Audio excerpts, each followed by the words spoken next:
Hello and welcome to We Turned Out Okay. This is the show where we are always working to help you change your child's behavior from bad to good, feel happy inside, and walk the path that feels right for you and not necessarily the conventional path. And I'm thrilled today. I have with me one half of the Adore Them parenting team. I have Shari Medini with me today. Carissa Tunis is your partner in this venture, and she couldn't make it today. She's got some things going on with an 8-month-old and all kinds of other crazy stuff. But I'm so excited to have you and to bring this mindset of positive parenting in. So Shari is an author, a mentor. You've spent time working to support children's and families' mental health. And together, you and Carissa co-founded Adore Them Parenting, which is adorethemaparenting.com. It will be in the show notes, everybody. And you guys co-wrote Parenting While Working from Home. And you did that during the pandemic, am I right? You sure did. Wow. It was a whirlwind. So much to talk about today, just having to do with what it is like to be a working parent and what it is like to be having everybody at home. And I'm curious as a writer. I'm so curious about writing during all of that. I'm sure that we can get into a conversation about how do we stay creative as parents. Before we hit record, we were talking about the word intention, which I cannot wait to bring back in. Welcome, Shari Medini. It's so good to have you here. Thank you. I'm glad to be here.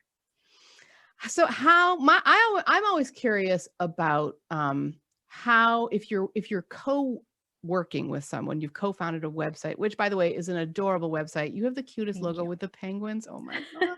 Thank you. They hold a little extra meaning for me. It was actually Carissa's idea. She was like, what about penguins? And I'm like, are you serious? Because I have been collecting penguins since I was like a toddler. Oh my gosh. Stuffed animals and trinkets and all sorts of things. So it was probably more meaningful for me, but we also just love that, kind of that image of like mama penguin and baby penguin and just kind of, I don't know. Yep. It's cute. So as a skier, I've skied all my life. And so I used to be what we call a penguin, which is I love it. A really little kid without poles, right? Just going down the hill, like in their little, it's called a pizza, but it's like a snowplow. But I'm gesturing with my hands. I'm like, because I guess that's just how I roll. But if you like to see our conversation as well as listen to it, it will be in video in YouTube, but likely you'll find it in the show notes for this post. So you'll be able to click the link just below just in your podcatcher or at the website, and you'll be able to watch it. So yes, but penguins I don't know what's so special about them, but they are special, aren't they? To me, at least. Yeah. I appreciate them. But you were saying with working together in that aspect, what is your curiosity with what that looks like? I'm so okay. If we're to take a step back, we are 15 months, not quite. Well, when this podcast episode drops, we will be at least, I would say, 15 months into the pandemic. We have all been working from home. We were just talking about how you have a little guy who turned 8 recently, right? Yeah. So you've got at least one kid. Your co-host your co-author has a new baby and probably more children. Actually, so between the two of you, what does that look like? Like how many kids have you guys got and stuff? Yeah. So I have 2 boys. I have an 8-year-old and a 10-year-old, and Carissa has 4. So she had the 3 that were similar ages. So I don't know if I know them off the top of my head, but like 12, 10, 8-ish. Yeah. And then a brand new baby. So she has 4. And yeah, between the two of us, we really see eye to eye in a lot of things parenting, but even outside of that, business goals and kind of how we live our lives, that, back to that word of like intention, that we're both really, really purposeful, and we both really have a low tolerance for wasting time or things like if something's frustrating us, even if it's something small, we're like, how can we fix it? How can we brainstorm this so that there has to be an easier way to do this, right? Yeah. So it's all about that efficiency, because with 6 kids between us and with these big business goals, like, and with wanting to enjoy our lives outside of that, there isn't a lot of extra time. We do need to make sure that we're making the most of all of our moments. I think that's the only way to get anything done, is to be very, very intentional about it. What does that look like when you are co-authoring a book? Especially because you live in two different states, right? Yeah. So we had a very detailed outline, which was helpful. We knew, what we wanted to talk about. Both of us had been working from home even before Adore Them. So for over a decade, we had been working from home since our kids were little. And since so many parents were being thrown into this for the first time, we were like, okay, we need to share some of what's worked for us. Here's some strategies, here's some, things that will hopefully spark some inspiration. So we essentially had the book in our heads. It was just a matter of getting that down on paper. So we took our very detailed outline and basically did the divide and conquer thing. It was like, what do you feel passionate about? What do you have a lot of ideas for right off the bat? And we kind of split it half and half. And she wrote half of the sections and I wrote half of the sections, and then we flip-flopped. And then the other person would add their personal spin, add their ideas, kind of edit it, and be able to merge those two voices. And then I went through and edited the whole thing to just make sure that it was all cohesive. It was kind of all there. But since we had been working on the website and, writing together, editing each other's stuff on a daily basis, we were already really familiar with each other's voices. And we wanted to present this because the information was what mattered. The tips and the strategies and the advice was what mattered. It didn't matter if it was coming from me or from her or whose idea it was originally. We just wanted the reader to have a really cohesive experience. So it was fun to be able to write so collaboratively. And it was probably more seamless than a lot of people would expect, maybe, but I think that goes to having done that. And also she really tends to write a little bit more heartfelt, a little bit more personable. And I tend to write, my background is more like business writing. So I tend to write a little bit more in that sense. So it was really a great way to meld the two together, that to have two perspectives. Yeah. And that to kind of, bring us back to that middle of, we want you to personally connect, but we also want to pass along some of this advice. Yeah. Do you find it true that having a partner in crime meant that it got done? You know what I mean? Like, yeah, that's always the case. It's so motivating to have someone else, or if you're kind of having like an off week, there's someone else that's like having a good week, or it can be like, here, this is my goal for the week. And you're like, okay, I'll open my laptop and then I actually did get a lot of stuff done, but it is so helpful to have that other person, and have that other person that you can bounce ideas off of, that you can work through and brainstorm things. It's really, really helpful. That's really, really cool. And I'm curious if you have any thoughts. Do I want to do this now? We're talking about the book now, so let's stay with the book. I want to get to a much more basic question, which is, I'm so curious about like how you guys met and like, how you started things together. But while we're on the subject of the book, everybody go get this book. It's called Parenting While Working from Home, and I think you're gonna love it. What are if you could share, like, what's one real great takeaway from the book that you feel like what's the first thing that you might recommend to someone if they're gonna be parenting while working from home, like, to keep in mind? Ooh, tough question. I mean, because the other element of the book is that the way we set it up was so that we could share a lot of different items that we didn't want you to just have one or two takeaways from this. We wanted to pack it full with that practical stuff. So it's broken as like a monthly guide. So each chapter is a different month of the year. And within each chapter, there's a section for you. So like self-care and personal growth and how can you work on yourself. There's a section for connecting with your kids, like activity ideas or parenting kind of strategies. And there's a section for the work element. So, how do you maintain that productivity and professionalism when you have kids swirling around you at any given moment? But with all of that, I think one of the things that we've gotten a lot of feedback on is this idea of letting go of trying to find daily balance and instead zooming out and trying to find balance over the course of like a week instead. Mhm. Something that Carissa started doing in her own life, and that then she wrote an article about it, and I was like, ooh, I'm going to do that too. And now we wrote about it in the book as well. But it's this concept of picking a priority and a single focus for that day. So yes, every day I need to like pack lunches and, check in with my kids and answer some emails and maybe do dishes. But what's my main core focus for that day? So we have work days, home days, and family days. And on work days, I'm not going to feel guilty about my kids spending extra time on their iPad or for,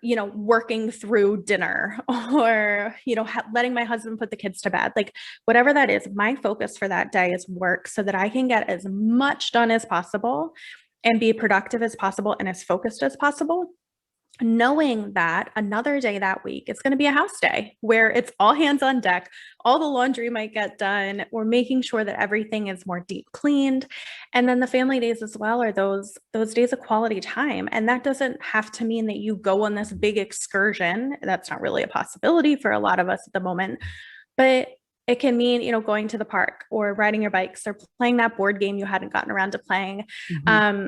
Just kind of tuning in, sitting with your kids, enjoying what they enjoy, because that takes the pressure off of that daily, juggle. Like it just might not be possible, or it might not be as efficient to get everything done within that 24 hours. And working from home, something that I had to adapt to was that it's okay if your days look different.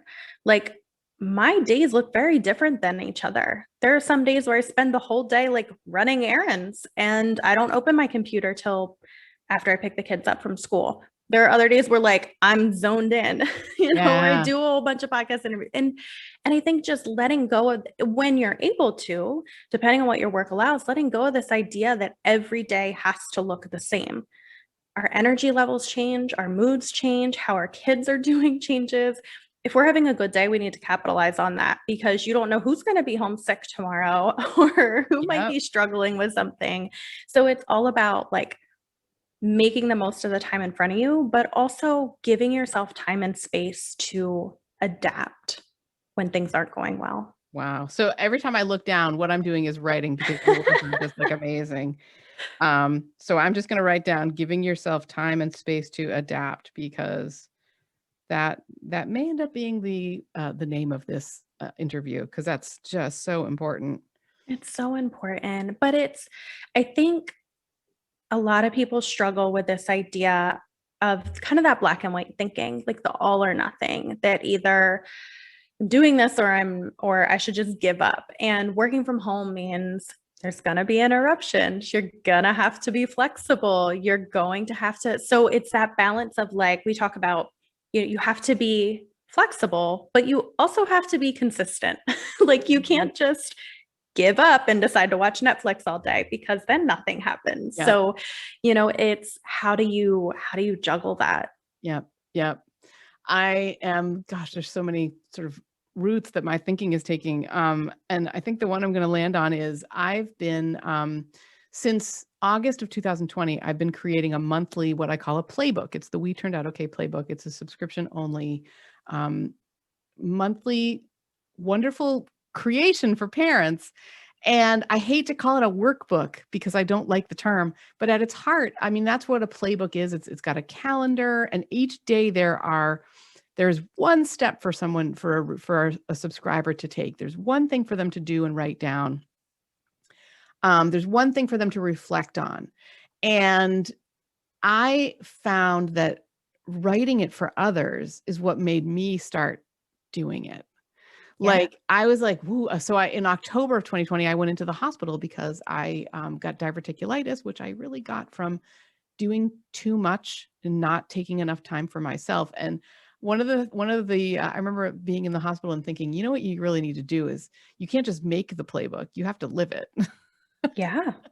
Well, and you need those reminders to keep living it. Like Yes. I ran into that same thing where this was stuff I used to do. And then I would like write a chapter and be like, "Ooh, I need to start doing that again." Like, why did I stop? Like, well, and I mean, so just literally yesterday, we shared before, we're talking just before we hit record, that my 50th birthday was last week. And we basically had these celebrations all weekend. And I mean, not with a lot of people, but with the socialness of it was wonderful. There was a virtual, birthday celebration, and at the same time, so I am next week I'm going to do a 9-day coaching intensive, and on the one hand, I'm over the moon about it. I'm going to be in company with people who think and coach and feel the kind of the same way that I do. What I've been noticing is, as we get closer, and this really, for some reason, it just landed on me yesterday, Monday, like a ton of bricks. Like, how am I going to be special in the midst of all these incredible people who are doing, they're creating massive good in the world. They're supporting their families already with their income. And I was just like, what am I even doing here? Like, and Learning. You're going to be learning. I sure hope so. I mean, I'm thrilled. I mean, like, it's so funny that it took me until really today. This has been kind of coming on for about 48 hours. It took me until today to understand the problem is like this imposter syndrome of like, who am I to even go to this thing? Like, I'm not, whatever. We all sort of tell ourselves these awful things, right? Yeah. But I will be curious how that experience goes because you're telling yourself that without having done it Yes, before, I've never right? done one of these before. Yeah. So I would guess that once you have this experience, you will realize that you do belong to be there. That they don't have a secret sauce. That everyone that you're like, "Oh yeah, I'm doing that. I just need to give it more time." Or, "Oh, there's an idea. Maybe I'll try that." But yeah, I have a feeling you will. I had an interview earlier today and we were talking about this as well, that they're like, how do you deal with imposter syndrome? And I was like, honestly, in my own life, it was just a matter of putting myself out there, putting myself in those situations. And time after time, you start to realize like, oh, I do deserve to be here. Oh, I do kind of know what I'm talking about. Oh, like, okay, this isn't, you're all human too. So I think part of how I get over that hump is managing kind of that physical ickiness feeling, distracting yourself up into that. Like, what can I do that I'm going to enjoy? How can I make sure that I'm taking those deep breaths? How can I make sure that I'm like not obsessing about this and just trusting that it'll be okay? I will learn. It'll be a good experience. And then I can process all of that. But I always love that concept of like, if you stress about it ahead of time and then that bad thing happens, you've experienced it twice. yeah. So like, don't. It's so funny because that's like all the while as I'm sort of feeling this and going through it, I'm also like, ride it. It's going to be okay. Like, Janine Halloran is an author and a very good friend of mine. She's been on the show. She's a licensed mental health counselor.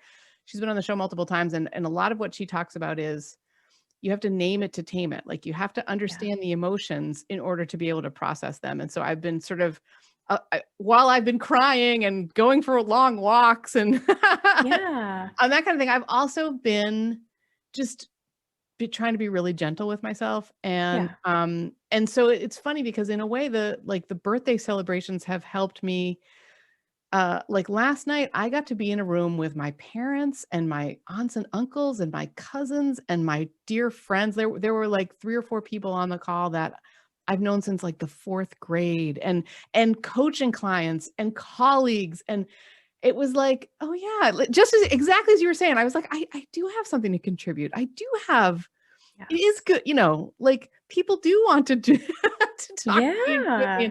And I think I wanted to kind of bring this up because no matter what we are doing in our lives, and no matter what, like whether it's having a clean kitchen or folded laundry, or a child that is reasonably clean and has matching socks when they go off to school or whatever, like we can all tell ourselves that we're so bad at stuff, and Yeah. it doesn't we have to keep showing up for ourselves and keep supporting ourselves. It doesn't, like, I once upon a time thought, oh, I'm there, I made it. I never have Right. to worry about this again. And of course, you always do have to worry about it again. And so Yeah. to try and expect that and be okay with it is really, I think it sounds like a lot of what you teach as well, isn't it? Yeah. And so much of it is trying to figure out what does matter to me. So, not what judgment am I worried about from other people? Even the book writing process. The people, we've gotten asked like, well, did you send it to beta readers, or how many people looked at it, or whatever? And I was like, no, I mean, we could have sent it to 50 people and they would have all had different versions of what they thought we should have said. And at some point, you just have to stand your ground and trust that you have something valuable to say and put that out into the world. But the same thing applies to that everyday parenting, that there are battles that I don't fight. There are things that matter to me, and there are things that do not, Yeah. and so much of it, especially early on in parenting, was trying to distinguish between, is this something that I care about, or is this something that someone else thinks I should care about? Mhm. And once you can get really clear on those differences, life is calmer. You don't have to worry about as much. You can focus, and it's so much more fulfilling, Yeah. because if you're focusing on the things that do matter to you, like, having a spotless kitchen might matter to you. Mhm. You might enjoy cooking these fancy meals. That's not me. I don't care. And I don't enjoy it. And, coming to terms with that like, okay, are they getting enough nutrition to grow and be happy and healthy? Then we're good, right? Like that's where we're at. Yep. And Yep. with all things, and accepting that, my kids are different from your kids. And actually, between the two of them, they're very different from each other. And that we just have to constantly be tuning in to them, tuning into ourselves, and figuring out how we doing. Yeah. Like, Yeah. and because sometimes that guilt does have a place. Sometimes that guilt is that little voice trying to say, like, we're not okay. Your kids aren't Yeah. okay. Look at this. So, Look at this. yeah, Totally right. yeah, like pay attention a little, especially over the course of the last year.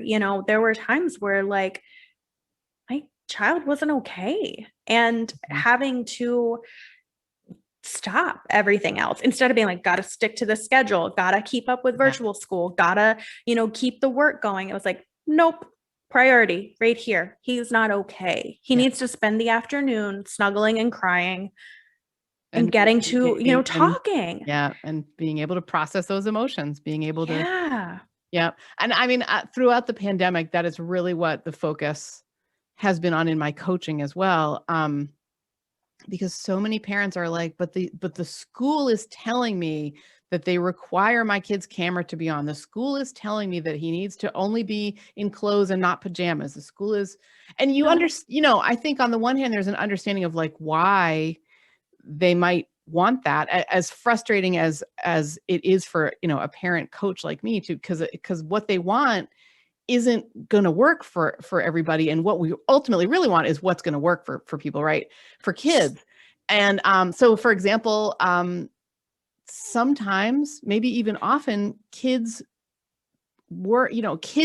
are doing the most learning when they don't look like they're paying attention, when they look like they're like, oh, they're having a thought and it's an insight and they're getting in trouble for not looking at the camera. And it's like, oh my gosh, this is so wrong.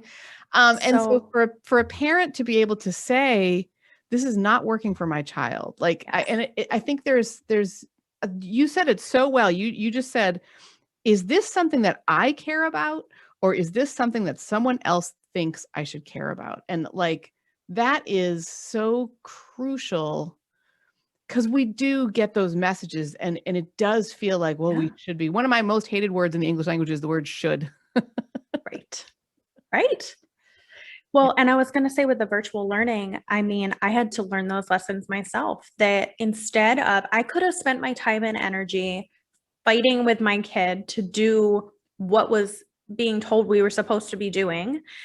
Instead, I spent some of that time and energy communicating with the teachers and communicating and saying, do you really expect this out of my second grader? And they're like, let me look. And, like there was just so much miscommunication. Everybody was trying to get through this for the first time. Our district had a third party involved, but it turned out they didn't have direct communication with the third party. There was another middleman in between. It was a mess.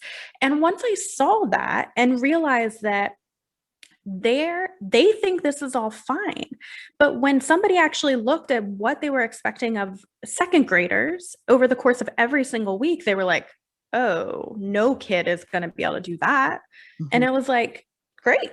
So instead, I was able to spend that time advocating for my kids in a very polite, respectful way. Yep. But also the goal was pass, fail. And we learned those life lessons that I wish I learned as a kid, of like, sometimes good enough is good enough, that you don't have to go above and beyond for everything. We're all struggling right now. So get it done to the best of your ability, and then focus on the things that maybe do feel a little bit more important. But do I care about your social studies daily journal? Not particularly.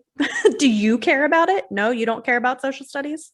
Cool. Let's spend a little more time on science instead. Yeah. Like, it's just balancing that. But you're so right that we have more power than we think we do. We do. And so much of the time, teachers and administrators and school support, they're doing things that they feel like make sense or for the greater good. They want cameras on so that they can make sure everybody's there and safe, and that's their job. Mm-hmm. They have a liability to make sure they're still their students. So seeing that from their perspective, and then saying, and here's why we're not turning it on, or here's why, it's hard enough to get them at the computer. I'm not going to make them wear jeans to do that. Yeah. I haven't worn jeans, so fine. Right. And I remember hearing about this requirement that school systems are saying you can't be in bed, and parents were coming back and saying, but that's the only place in the entire house where they have a solitary quiet place to be. Like, there is nowhere else. And so actually I'm curious, I want to take this conversation in a little bit of a different direction, because this will likely air sort of in early to midsummer of 2021. And that will be just as parents are looking towards the coming school year. Yeah. And I'm curious, Shari, if you have thoughts or knowledge, maybe information on what's coming in the coming year for parents. Like, I mean, I wish, right? All guesswork. I wish but what I was hoping that people would take from this experience is that we had this opportunity to start blank, like with a blank slate, and be, again, really intentional about what we were adding back into our lives. And I don't know if you're seeing this, but I'm seeing that a lot of people are just going back to quote unquote normal. Like, oh, well, we did this before, so we're going to sign up for that again. Or this is the way we did it before, so we're just going to switch back to that. Where I'm like, wait, what? Yeah. What did your kids actually miss? Did they actually miss baseball? or did you just sign them up because that's what you do every spring?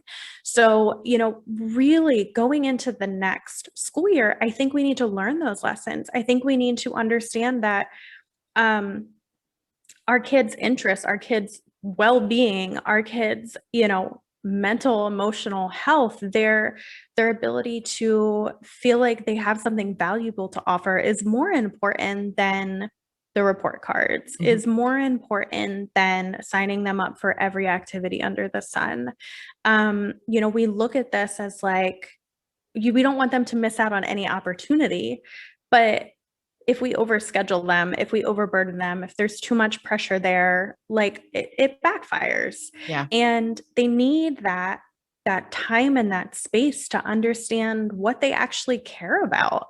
I'm hearing from kids, parents that have kids in middle school where they're already stressed about college stuff. And Yeah. it's just crazy Yeah. to me Yeah. that I don't understand. And I won't say I don't understand. I understand. I'm just choosing a very different path. And do I question myself in that sometimes? Yeah.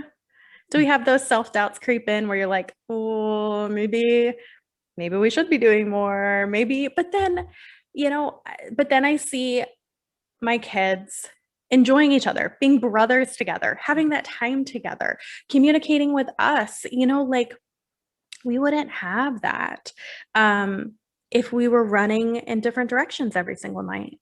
So what's so interesting is the birthday party that I had last night, the virtual one, was called an insight/wisdom party. And what I invited people to do if they wanted to was share something, an insight that they've had, that they've gained in all of this. And so many came down to this idea of like, for the first time in my adult life, I'm listening to bird song. It's always been there, but I never had the time to listen to it. And like, for the first time, my kids are giggling together. Like they're not running around. And I think so many parents are not wanting to lose that, but also in this place of, and I have a lot of empathy for this, right? This place of like, thank God I can finally get them out of the house. I can finally enroll them. I can finally get my life back. I have certainly had thoughts like that, although I don't 100% know what it sort of means, because there was a lot about my life prior to this that couldn't stay. And I found that out by ending up in the hospital, right? Yeah. For 4.5 years, I ran just the most wonderful parenting community on the entire web. And I had to make the choice to close it because it was overworking me and exhausting me. And I hated that it had to close, but I'm feeling much better. You know what I mean? Yeah. And I'm able now to sort of work one-to-one with people, which is doing them a lot more good and doing me a lot more good. Yeah. Because I'm not sort of always trying to create new things for this community. And Yeah. anyway, like I get the idea of like wanting my life back, wanting their life back. I think it's going to be a question of like, can we hybridize this somehow? Can we take like the best of what we've learned and combine that with the idea of like, one of my closest friends, an expression that is a favorite of hers is, my alone time is for your safety. Yeah. Which it's very tongue in cheek, but she is someone who will flatten herself for her kids. She'll bend over backwards for them. She needs to remember my alone time is something that's for my safety, right? As well as it is for their safety. And that can be we can feel guilty. We can think like, am I doing the wrong thing here? I don't know, going away for the weekend with friends or like taking some time to myself. Well, and I think, kind of where my head was going to was, if we're great, like, of course, we all need separation from people, that we need that time away. We need our own time and space to be able to do what we need to do. But also, the time spent together, is that what's feeling so overwhelming, so Mm. pressurized. And so many of us, we kind of go into that survival mode of like hoping for, waiting for bedtime. If I can just get to bedtime, or if I can just get to, the end of this, whatever this might be, it'll get easier, instead of accepting what we're dealing with at the moment and troubleshooting that. So, is it hard to have your kids home all day, every day? Yes. But are there ways that you can make that a little bit easier? Also, yes. Because the answer isn't always, if we're always looking outside, we're almost a little bit more reactionary, where instead of putting that time and energy and planning into like, how can I make this day go a little bit more smoothly? Instead of spending that time and energy stressed out on the back end. Yeah. Yeah. Well said. Thank you. I'm thinking about, so I guess what I'm curious about, first of all, is did you and Carissa grow up together? How do you know each other? No, I feel like we probably could have, or we probably knew similar people along the way, but we actually met as parents of like toddlers on the playground. So we were, I love that. yeah, we were at the playground. We had a mutual friend that introduced us, and then we became Facebook friends. And then we kind of noticed like, I think we're kind of similar in some of these ways. And but really the idea for Adore Them Parenting was because we as young parents were being bombarded with so much negative content. Like it was, the kids are annoying and the husband's a pain and the house is a mess, and Block, whatever, Yes, right, exactly. And like, sure, there's a time and a place for that. And that was even a counter movement to this idea of like, everything's perfect, the house has to be perfect, like whatever. It was definitely like, the pendulum swings both ways. But what we were finding was that since that's what we were being bombarded with, we started to see our own lives through that lens. And you were just living in this state of like annoyance. Yeah. And that wasn't a fun place to be. That wasn't helpful for anyone. It's a little bit of thinking of ourselves as victims, like feeling like you don't have a lot of control over your situation or your life. So I'm just going to complain about all these other things, right? 100%. Yeah, absolutely. And yeah, it started like, we talk about how it felt like it was more of like us versus our family instead of, us as a team against the world, right? Like that's how it should be. And it was definitely antagonistic. It was definitely personalized. Your toddler dumping their lunch on the floor is not a personal attack on you. It's what toddlers do. Yep. And just kind of accepting that, but also coming from a place of like, yeah, parenting is not all sunshine and rainbows. Like there are hard things, but what can we do about that? Like how? So it started as this place where we could share, here's what's worked for us, right? That like, here's some things that our friends have found helpful, and hopefully you will too. And it really grew from there, and it continues to be such an inspiration, especially since we've been living in, our world has shrunk so much, over the last year, that it's still surprising to get to talk to other people. And you're like, oh, you're dealing with that.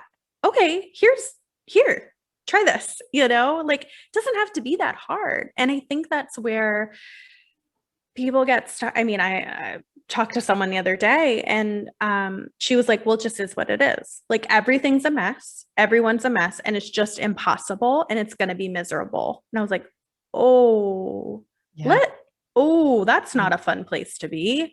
Like, that's dark. But that's the reality of where some people are at. So how can we offer that light at the end of the tunnel, or at least give you these little tidbits, like try this, see if that helps at all. One step at a time, 1 month at a time, right? Like how do we get there? This is so interesting. It really brings back for me. Longtime listeners will know I have a tendon disorder. It was contracted well, by the time this airs, it will be exactly a decade, basically. I got it from getting diverticulitis, and then the antibiotics caused we now know after years, years later, that they've been known to cause tendon rupture. For me, I get scarring very quickly and easily in any overused tendons.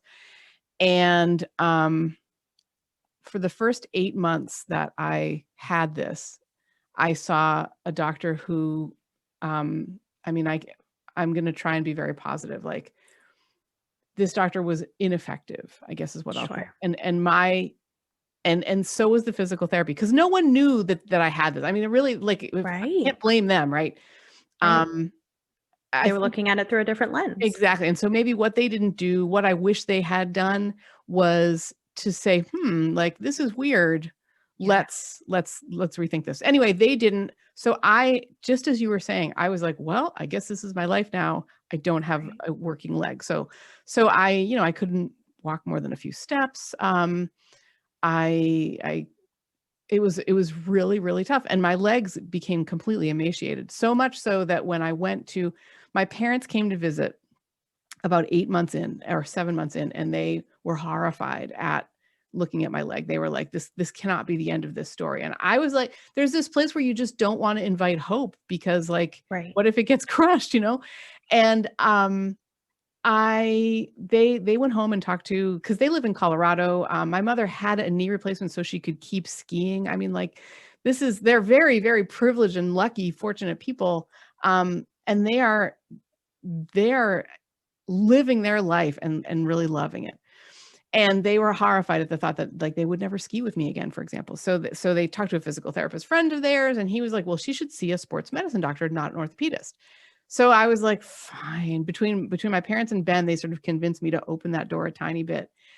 And when I went to the sports medicine doctor, I remember him sitting with me. I cried. I was like, I don't know how to get out of this. I don't think there's a way. And he said, no, you're an athlete, and this is what we do all day, is we help athletes get back into what they love to do. And just the idea, just to go from, like, this sort of, oh, here's a knee brace to try. Oh, sorry, that's all we've got, to, like, no. Like, we're going to figure it out. We're going to figure it out. Exactly. Yeah. And I think in our parenting, there can be such a conclusion of, I guess nothing can change here. The teacher's telling me this is how it is. I guess that's how it is. And I would encourage anyone who's telling themselves that to just, I don't know, take a huge, big hug from me, a huge virtual hug from me. Probably, I'm sure, Shari, from you as well, because we have been there. And just opening that door a little bit and understanding that something I can make a change. And it's even such a small thing as typing an email to a teacher that says, this is not working for my child. Yeah. I'll give you an example of that one. So your example of, the teacher says it is this way. Like, my son was struggling. He never turned in his math homework. He always did it. He just never turned it in. And this became a thing. And she was like, I don't know why I'm not getting it. And I'm like, I didn't know you weren't getting it. Like, it was this whole thing. And I asked him, and he was like, well, I mean, I forget. Or, like, I don't know, some days we don't, and I don't want to turn it in at the wrong time. And I was like, oh, so I was like, can you just write on a sticky note, turn in your homework? And when you need him to turn in his homework, you can just tap on his desk. Problem solved.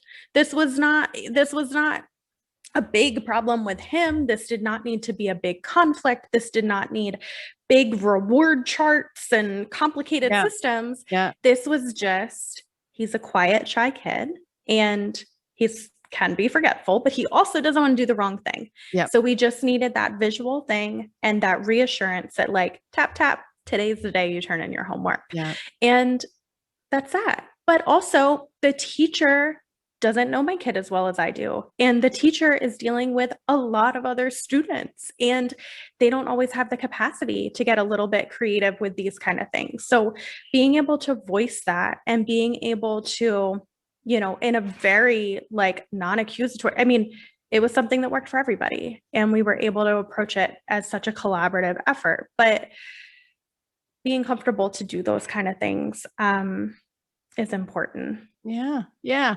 And just being able to take it into your hands and know that you can make a change. You can take a step forward, a positive step forward. And I can't think of a better place to leave our conversation. I can't believe this time has gone so quickly. Flies by. Everybody, I'm excited to share. I've got a surprise for you. So Shari and Carissa had this wonderful virtual summit back in February or March of 2021. It was about parenting while working from home. And I was so privileged to be one of the expert speakers. You were And wonderful, by the way. Sorry? You were wonderful, by the way. Thank you very much. Thank you very much. I had a blast. It was a one-day thing. It was so much fun. It was being able to connect with the attendees, like in this little group. It was really, really cool.